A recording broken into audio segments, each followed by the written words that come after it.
welcome back to my channel.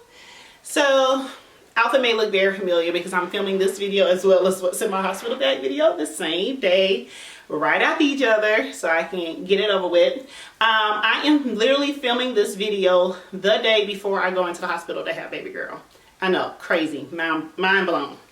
So I wanted to come on and talk to you guys about my third trimester, give you guys my third trimester update, since my pregnancy will be over pretty soon. And I'll be entering what they call, what do they call it? The fourth trimester. So I'll be entering that pretty soon. So I wanted to come on my channel and kind of give you guys an update on how this third trimester has been. I can say out of all the trimesters, this third trimester has really taken like an emotional toll on me. I don't know if it's the combination of like getting to the finish line and the anticipation of baby girl coming, as well as like other things like in personal, I don't know what it is, but this third trimester was perhaps the most emotional trimester of my entire pregnancy. I had some things going on too that kind of contributed to that from a health perspective, so I'll get into that right now. So the first thing is I had a pregnancy hypertension scare.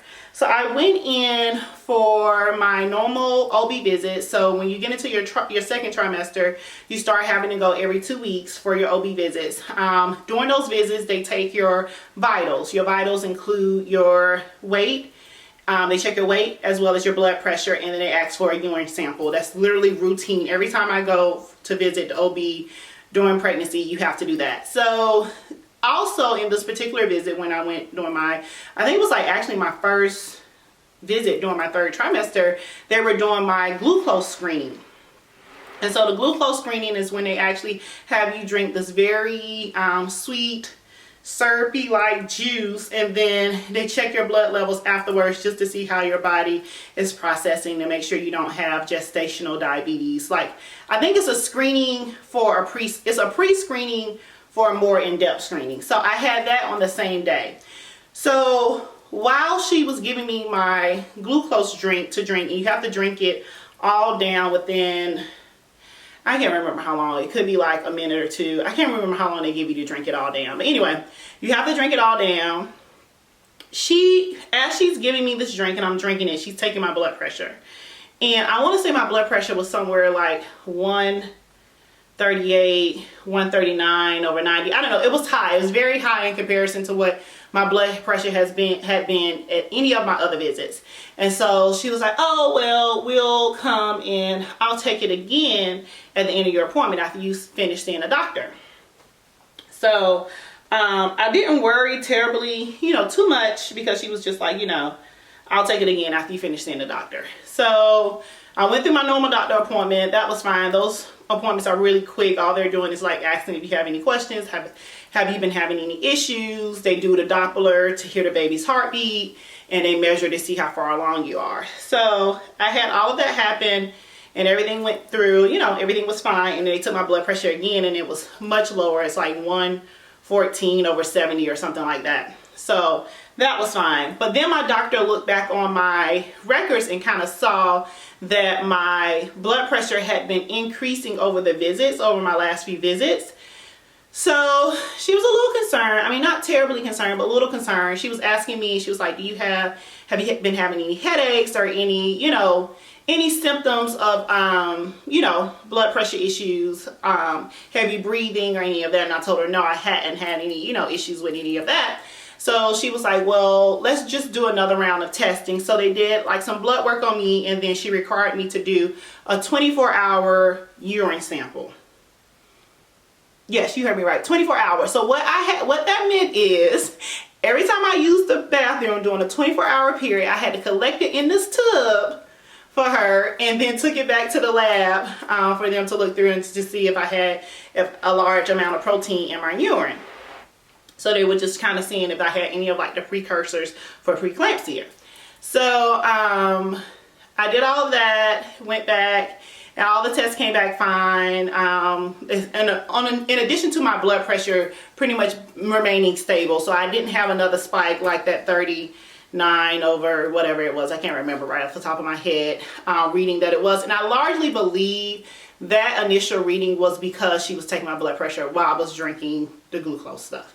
I'm like, you're doing too much. So so everything came back fine. So they continued to check, and I did have to do another round of like the protein, 24-hour protein testing and everything a few weeks ago. I think it was like right before Christmas that my doctor ordered that again and took blood work just to make sure I didn't have any signs of preeclampsia. So everything was fine there.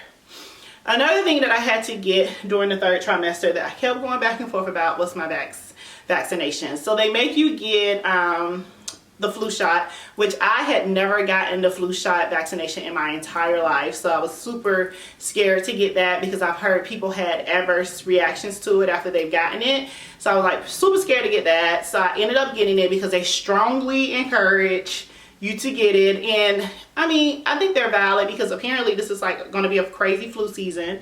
So I got that vaccination, and then I also got the whooping cough vaccination all in the same day, and both was fine. I will say I did feel a little off-centered or whatever after I got it. I think I recorded it in one of my Vlogmas videos when I went there to get it done. I did feel a little, you know, off-centered and like, you know, a little loopy, but it was fine. It wasn't anything where I couldn't function. I actually stayed at work. I thought I was going to need to take, you know, take the rest of the day off or whatever, but it was fine. I kind of just powered through it. Another thing that's been happening during this 3rd trimester is that my anxiety has been out the roof. Like a lot of my symptoms of like, you know, me having a panic attack. I have not had a full-blown panic attack, but I've had like the symptoms or like the precursors to having a panic attack have been happening. So I've been talking with my therapist about that and just trying to get that all under control. I really just think, and my therapist also think, it's just the excitement and the anticipation of like the C-section and the birth and baby girl and being responsible for a whole nother human life. So I've been talking to her about that and just trying to get that under control. I have my good days and my bad days. Some days it's fine, it's intact. I'm not really, you know, experiencing anything crazy. And some days I have, you know, some symptoms or whatnot. So my anxiety during this 3rd trimester has been out the roof, and it hadn't been like that my entire pregnancy. I would have thought that I would have been more anxious during that 1st trimester since, you know, there's all these, you know, chances of, you know, miscarrying and all of that. But the 1st trimester wasn't as bad, but this trimester, yeah, it's been pretty bad. So I have also been very emotional. I've cried a lot these last few months. And I don't know why. So it's just a lot, you know, a lot of emotions, a lot of hormones running through my body and all of that stuff. So that's been at an all-time high. I have been more tired. And I do remember reading about this, and they said, and I think that's why I was like, I told my husband I was so like gung-ho with getting like as much as I could with her nursery done and like having our baby shower in early November, even though the baby wasn't coming into early January. I wanted to get as much done during that 2nd trimester when I felt like at my best, because I knew, you know, like they said, the 3rd trimester is like your first all over again. You're like extra tired. You have all this additional weight. It's just harder to do stuff. And that could be that is like the absolute truth. I can say like my physical abilities to do things as I've grown, and I will give you guys a bump update or whatever. My physical abilities to do things are just not here. I cannot do my day-to-day tasks without feeling some level of discomfort. And the bigger I got, the more uncomfortable I got. So that the level of tiredness is true. And as I've probably expressed to you guys before, I'm not the best napper. So I don't nap, you know, that good. But what I did read, and I'm going to keep this implemented when baby girl comes, they said even if you don't actually fall asleep, just laying down and resting is still helpful. And that's what I started doing. I just would go upstairs and I would just lay down and rest. I mean, oftentimes I didn't fall asleep, but it did give me my second wind, and it was very helpful. I actually did that this morning. Like I woke up, my mind was racing, you know, busy with stuff. So I went downstairs and did some stuff. And then I ate my breakfast, and I told my mom, I said, I'm going to go upstairs and just lay down for a little bit. And that's what I did. I laid down for about an hour and a half. And then I got up and came to film these videos. So I can say that whole resting, you know, maybe not even taking a full nap, but just resting has been very helpful for me during this 3rd trimester. And then another thing that happened on this 3rd trimester is my doctor, not my doctor, my therapist suggested speaking with my doctor more in depthly about my surgery and kind of like what to expect and everything. And that's what I did. I actually did this in like my second to last doctor's visit with her. I took her the surgical report from my last surgery, and we actually went over, you know, what had been done, and, you know, kind of like she gave me an idea of what to anticipate.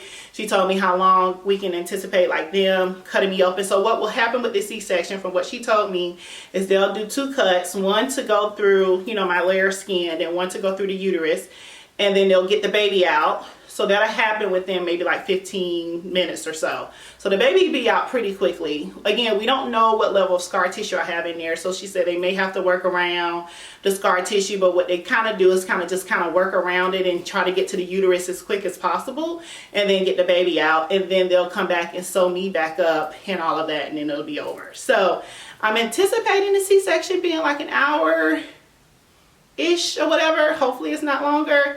And then she told me like everyone who will be in the room, so it'll be her, the other doctor who will be assisting her, there will be the anesthesiologist team, there will be the pediatrician team who will take care of the baby. So it'll be a group, you know, a fair amount of people in the room, as well as myself, of course, and my husband during the procedure. And then after the procedure, I'll go to the recovery room and recover for about an hour or two, and then I'll be taken to my postpartum room.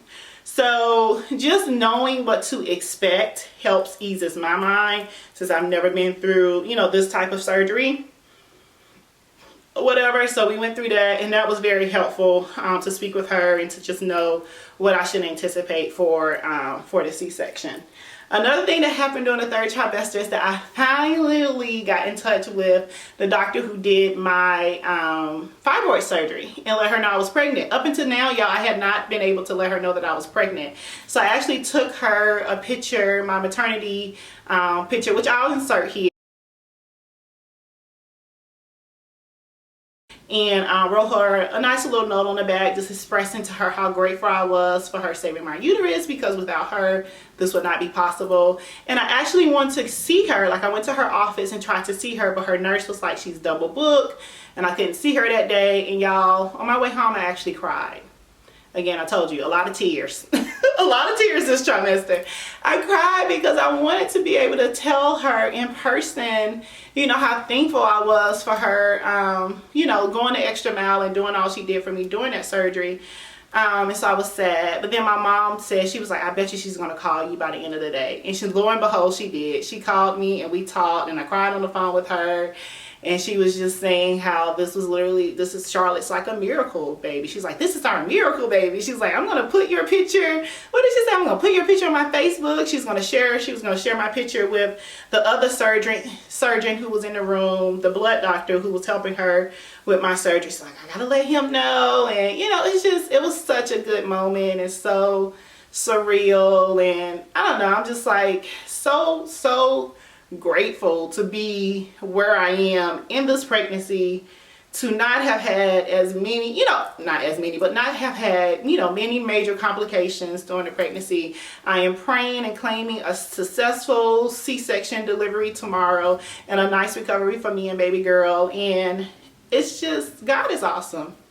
I don't know how else to put it other than that. And as I tear up, told you guys, a lot of tears 3rd trimester. I don't know how to put it, but he's awesome, and I don't take any of this for granted.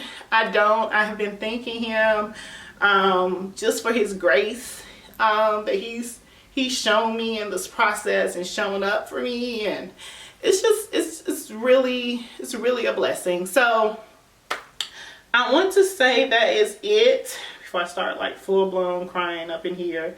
For my 3rd trimester update, I'm looking, you know, in true fashion. I have notes, so I want to make sure I covered everything.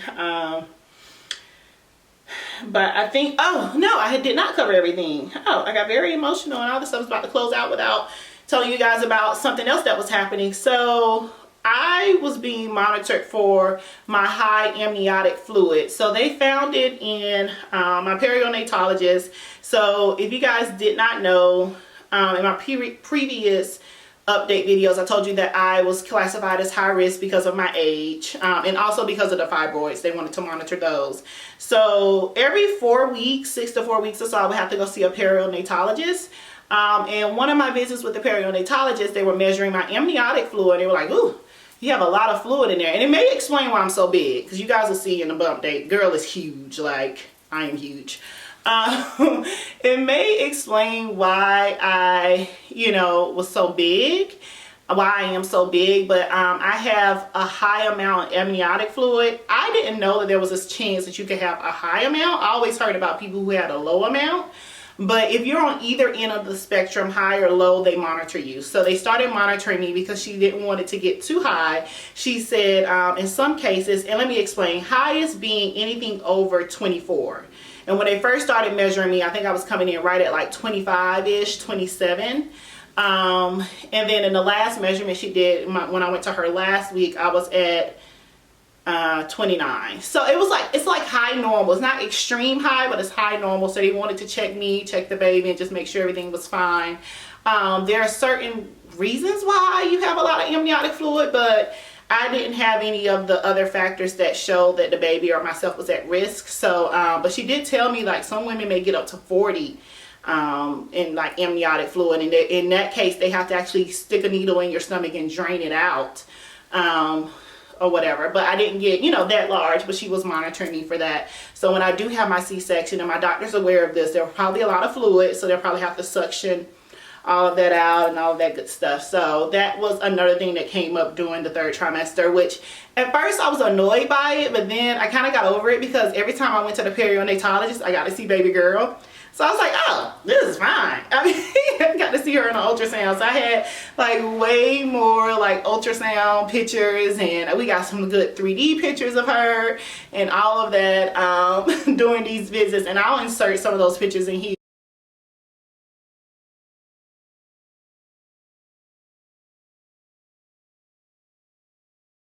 But yeah, so that is it. That's it for my 3rd trimester update.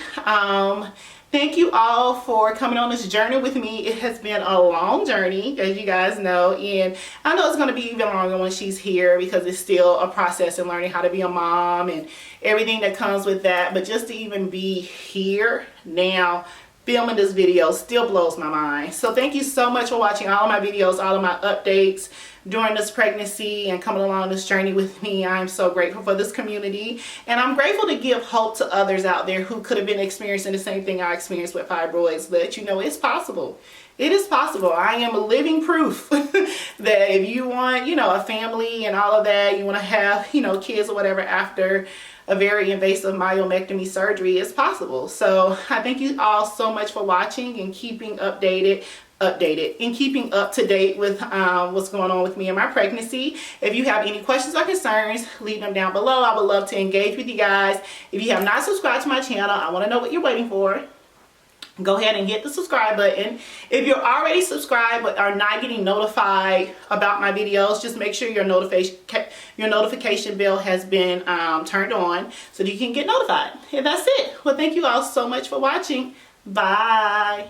I don't know why I said bye to you guys. I gotta do a bump date. Okay. Hi, I came back to film my bump date part of the video because I almost left that out. So this is me at 36 weeks, 6 days.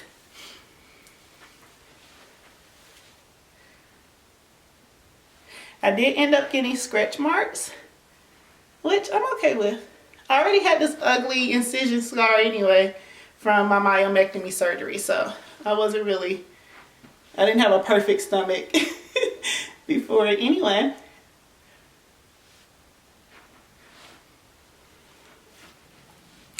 And I don't know how much I gained during my pregnancy. I want to say I gained like 35 pounds. So we'll see how I lose that. But this is it. This is the bump date. It's my last update for the pregnancy.